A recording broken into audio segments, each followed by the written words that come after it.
Hello everyone, and welcome to my ongoing playthrough of TACOMA. When last we left off, we had covered all of the AR data in the operations section of the station, and we picked up some more clues about the nature of the crew aboard.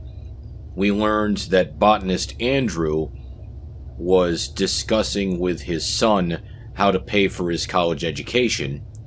We also caught a conversation between Sarah, the medical officer, and Odin, the onboard artificial intelligence, talking about Odin's past interactions with other human beings.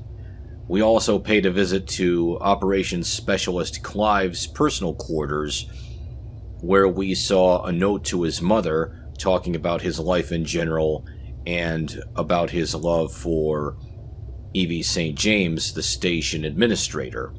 We also saw a tea set that was sent to Clive by his mother. Now, before we go any further, I wanted to stop and take a moment and say that I have a lot of respect for the way they've brought a great deal of diversity to the cast of this story. We have a culturally diverse crew aboard, and we have one, if not two, same-sex relationships. So they really worked the diversity angle. So to the folks at Fulbright, I salute. So that all being said, there is one little problem remaining. In searching Clive's quarters, it occurred to me that we didn't get a chance to go through Evelyn's quarters when we were still in the other section of the station. So let's go back and address that now.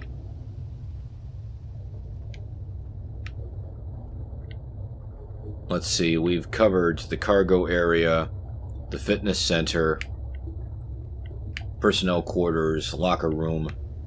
Let's go back to the exit here.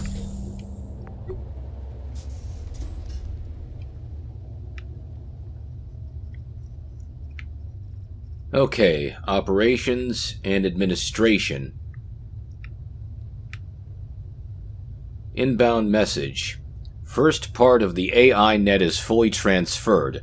Our techs here are looking at it remotely. It's intact. Please detach device. Okay, I'll get to that in a moment. Let's go into administration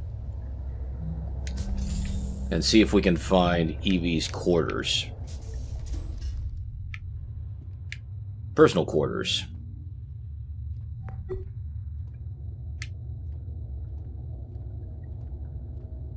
Evie St. James, Station Administrator. Yeah, we missed this previously. Alright, let's play back.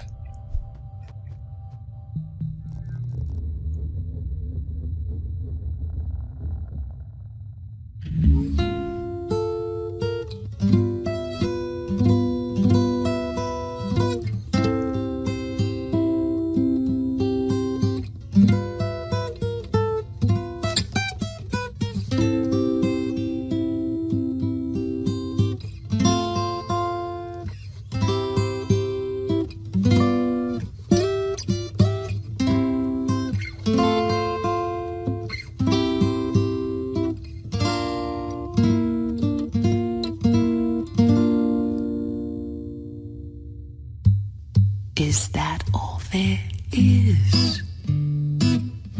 Is that all there is? If that's all there is, my friends, then let's keep dancing. Let's break out the booze and have a ball. If that's all there is. Ugh, really? So it sounds like she broke a string. And here's the guitar.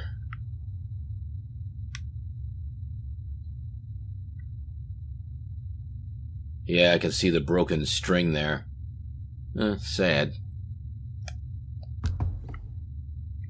Alright, let's look around a little bit. Here's a lav. Here's a poster here. Nikki Jemison. And it's autographed. We have Fresh Cat Favorite. I thought I saw an AR hologram of a cat in the conference room. Grab can. Victimless animal-free meat. Manufactured in New Zealand. Delicious. Turkey breast. Alright. There's a book over here. Sylvia Plath, The Bell Jar. And there's a code here, 1228. That was the code we used to get into her office. We were able to figure it out on our own, but good to know this was one way to get in if we didn't see that ourselves. And there's a drawer down here. Let's have a closer look. Alright, we have a box. Nasal spray.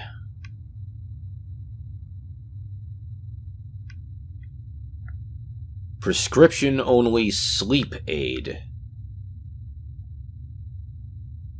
Apparently sleep was an issue for her. Okay. Grab the lid. And there's something in this box. Let's get a closer look. Karen St. James. Death is nothing at all. I have only slipped away to the next room. I am I, and you are you. Whatever we were to each other, that we still are. Why should I be out of mind because I am out of sight? I am but waiting for you, for an interval, somewhere, very near, just around the corner, all is well. Karen St. James. She was the other woman in that picture in Evie's office for the Union Gala. And there's a note here. Evie, thank you for being home. Your presence has made Karen's final months so much more bearable for all of us. Here's a program from the service and something else she wanted you to have, Mom. So this is a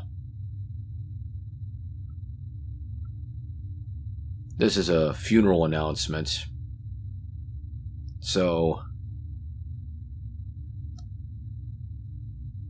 her final month suggests not specifically a tragic accident, but maybe an illness, and there's a brooch here. Right. This is the same as the one, again, worn by the other woman in the picture. So that was her sister in that picture. So this must have been the grief that was addressed in Germ's message to Clive right before the accident. So just further information to flesh out what was going on with the crew of the ship. Alright, so I think we've covered about everything we can here. So moving on.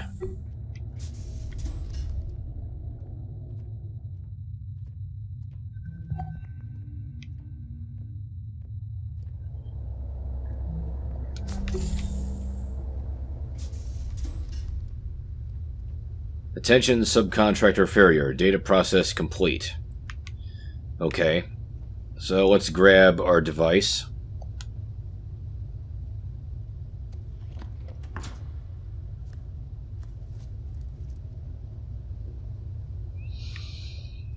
Okay, time to go back to the hub. And we have a text message. Subcontractor Farrier, please proceed to the biomedical module to continue the AI data transfer process. As per your contract, time is of the essence with respect to this mission. Okay.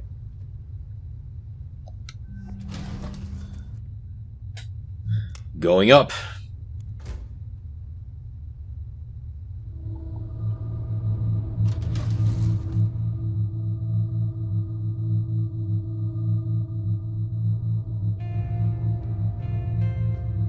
Orbital vacation bungalows, the perfect family getaway.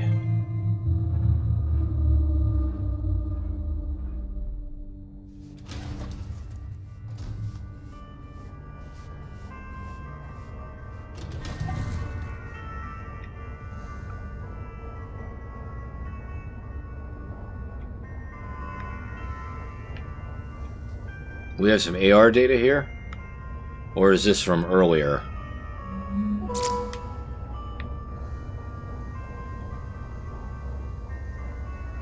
Yeah, I think this is from earlier. Okay. Well, as they say, time is of the essence. Alright, biomedical. Right here.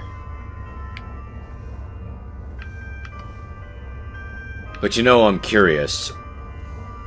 Let's grab this basketball and see if we can get a goal.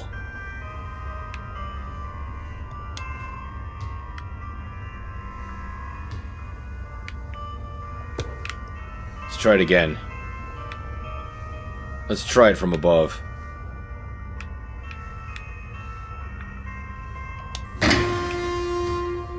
I dunked it. Had to do that at least once. Okay, on to biomedical. Going down.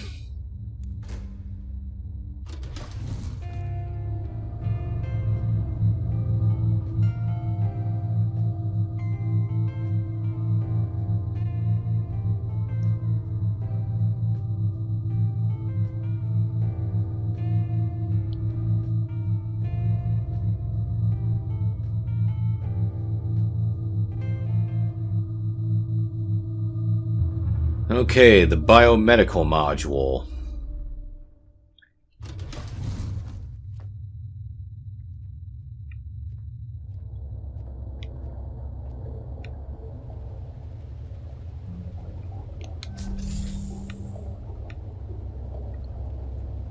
Attention, subcontractor Farrier AI data access here.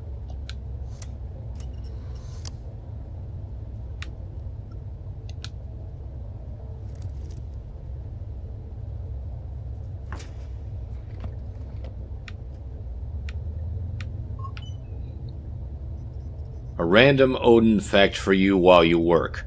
Odin was the very first AI to be branched from the original source over 100 years ago. He's an old guy. This is H, by the way. Hi. I hope you can read this. Okay, your real handler is back from the bathroom. Now, bye.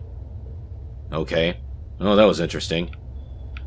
So, Odin, among artificial intelligences, is pretty old. Okay, so we have the botany section and the medical section. Alright, let's start with botany.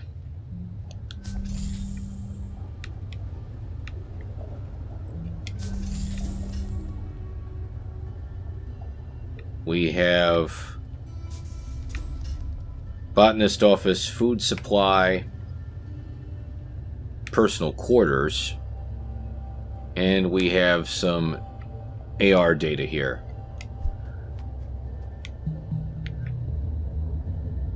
I tried.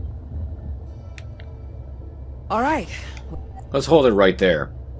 I've been keeping track of these extra phrases that are coming in, and it's interesting. We started with innocent, followed by death sentence, then please, and I tried. What are these hidden messages? Why were they hidden here? And furthermore, who hid them here? That's interesting. Let's see what we've got here. What do you say, folks? Yay or nay? Obviously, we're on board. I'm in. Me too. Okay. All right. Well, we non-essential personnel need to figure out how to do everything we can to set this mission up for success, then get the hell out of your way as quickly as possible. Time is oxygen, people. Break. I can't believe everybody went. Okay, so it looks like they've got a plan of some kind. And it also looks like Evie's got some data here. Let's see.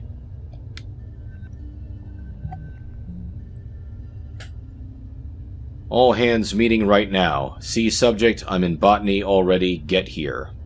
Okay. Text message with Sarah. Standard practice is don't use cryo for any longer than absolutely necessary. And Evie writes, that's not what I asked. Right.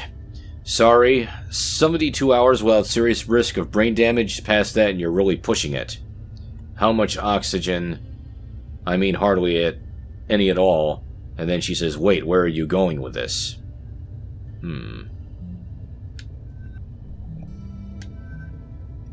Message with Natalie. But Bert says she could do her part in the time we have if she doesn't sleep, and I need to write up a serious layer of interpreter code for us to pilot it from the inside, but it's going to be tight. And if you had more than 48 hours to work with, well, every bit would help. Okay, hold on, chucking something. So, they've got some kind of a plan going, and Natalie mentioned something about piloting something from the inside. And they talk about having more than 48 hours to work with. Interesting. What else do we have? Message with Roberta. But what if we weren't sending it down to get supplies? What if we were sending ourselves down? And Evie asks, in the delivery drone? And Roberta says, yes, with some modifications. The bigger issue would be its lack of life support. Salvage from around Tacoma, we could rig up oxygen, pressure, climate control, drone down to Luna and get home from there. If we're not confident in VT making it up here before O2 runs out, and we can't call for a pickup, getting down to Luna is our only real hope. Okay, sit tight, good idea, thanks Bert. So what this looks like is they were trying to rig up a delivery drone to carry themselves off the station down to Luna, the moon. But of course, according to this, the challenges are rigging up life support, because they're basically taking a cargo drone that wasn't intended to carry passengers and using it as their rescue vehicle? Alright. Let's see where this goes. Along with this. I'll head downstairs and get started on... Either. Oh my god. Okay. So now we actually have to build Hey, this thing. Andrew. Clive, Andrew. wanna talk? Sure. Hey, are you okay? Evie! We'll get back to them Hey, later. Evie, hey, I know you're all like gung-ho to help us out and everything, but I did the math. If we could get this done in like 48 hours, not 72...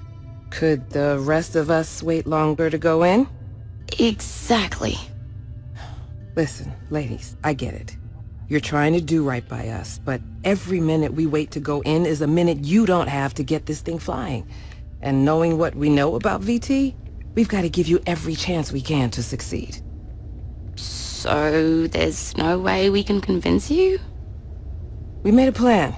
Now we just need to hold up our end of the bargain. Then I guess we should stop wasting time and get to work. This is gonna be good, Evie. You just wait. Ride of your life. More In more ways than one. I didn't think things would end like this. Did you? What do you mean, end? Come on, Clive. What? You really think they can turn that thing into a passenger vehicle in 2 days? We might as well hold our breath and just try dog paddling over there. But... Listen, it's okay. We know it's not safe working up here. We just don't think about it a lot, but here we are. And we knew it all along. But VT could... VT's not fucking coming, Clive. VT's not fucking coming. You think sending a crew up here at the drop of a hat just to check on things is worth it to them? Dollars and cents, Clive. You know what one of those fuckers said to me one time? If it doesn't make dollars, it doesn't make sense. Them sending a crew up in time, It just doesn't make sense. So you're just giving up then? No. We're doing what we said we'd do. Bert and Nat, they are our only shot and we have got to take it. But I can also be realistic that... Evie, I don't want to be realistic with you.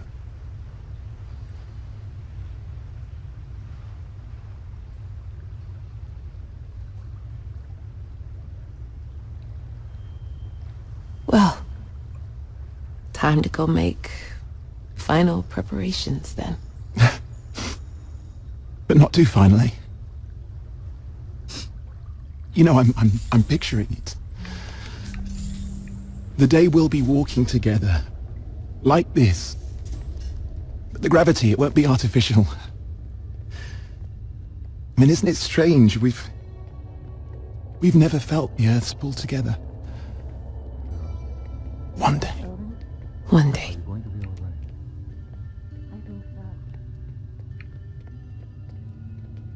Oh, Evie. Do you think you could get everyone to medical? I want to make sure they've got the best shot at waking back up once they do go in. All right. How about this? Let's give folks a little time to regroup. But why don't Clive and I follow you over there right now and get ours done? No time like the present. Lead the way. And that's where the recording ends. So this is pretty powerful. This is where things are getting... this is where the tension is really rising. So they have a plan, or had a plan, to rig one of the delivery drones as a passenger vehicle and get off the station before they ran out of oxygen. And speaking of oxygen, let's go back through here. I wanted to show you something. Look at that right there. See the ruptured tank going by? Multiple ruptured tanks. So yeah, those oxygen tanks really did blow. Dang.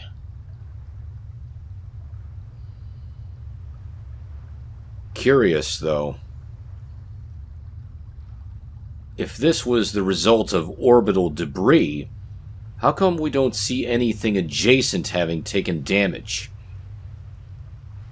Like the solar panels, or anything else around it? That must have been a really concentrated bit of orbital debris. Very curious. Alright, so this is a good place to stop. So thank you again for watching, and join me in the next installment so that we can continue learning what happened to the crew of the Station Tacoma.